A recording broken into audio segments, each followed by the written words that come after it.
There's still no clarity on what role SADC forces will play in fighting the insurgency in northern Mozambique. All we know is that they'll be heading there later this year. It took a delicate political dance and a lot of convincing to make it happen. Many in the country don't want an exterior force meddling in their affairs.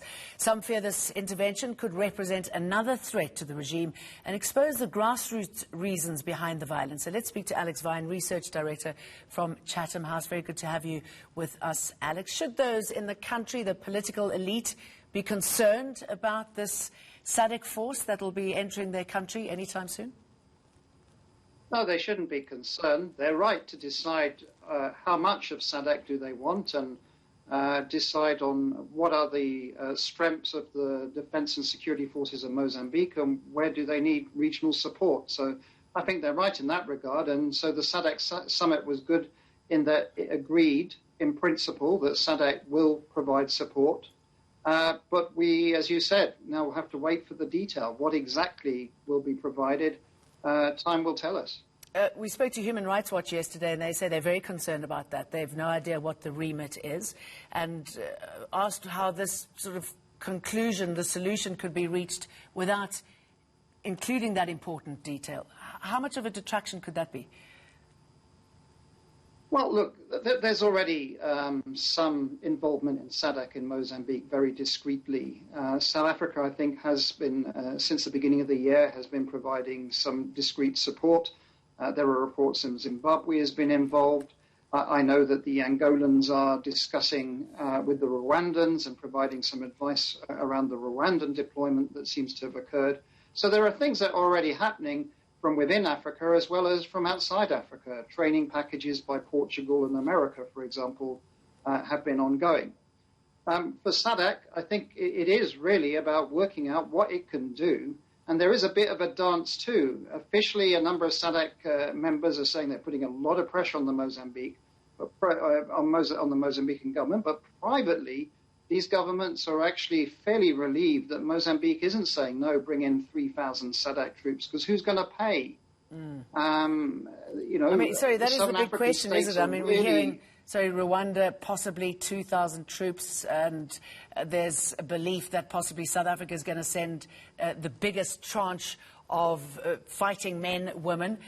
How are we going to afford it, and what sort of impact will we have? We're not really known for our fighting talent. Well, I mean, the Mozambican government, but also Southern African states, also realize about the intervention mission in support of the UN in Eastern Congo, which initially did pretty good operationally, but in recent years it's really had some difficulties, and that was a partnership between South Africa, Tanzania, and Malawi.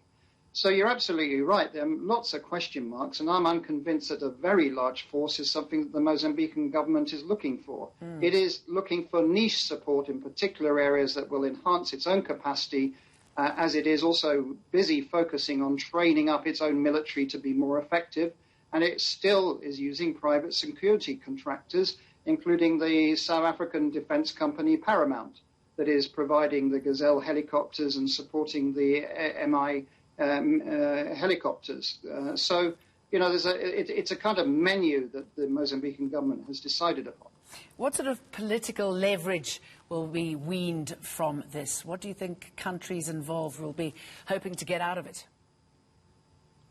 Well, look, the big worry is a growing insurgency that is becoming more radicalized in the far north of Mozambique. That is already a regional problem. It's already partly about Tanzania. But there are real fears that individuals from South Africa and elsewhere will go to Cabo Delgado, will radicalize even further, and will learn military techniques there that they might try and export back to their countries. So it is a SADC problem as well as an East African state problem also.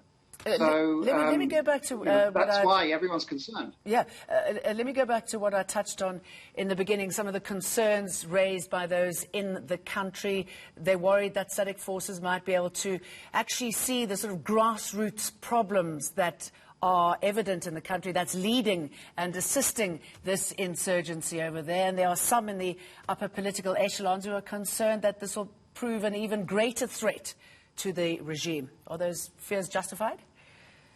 Well, I mean, I think originally that there was concern in Mozambique about exposing the weaknesses and limitations of the defense and security forces of Mozambique, and that government was losing its grip on Cabo Delgado.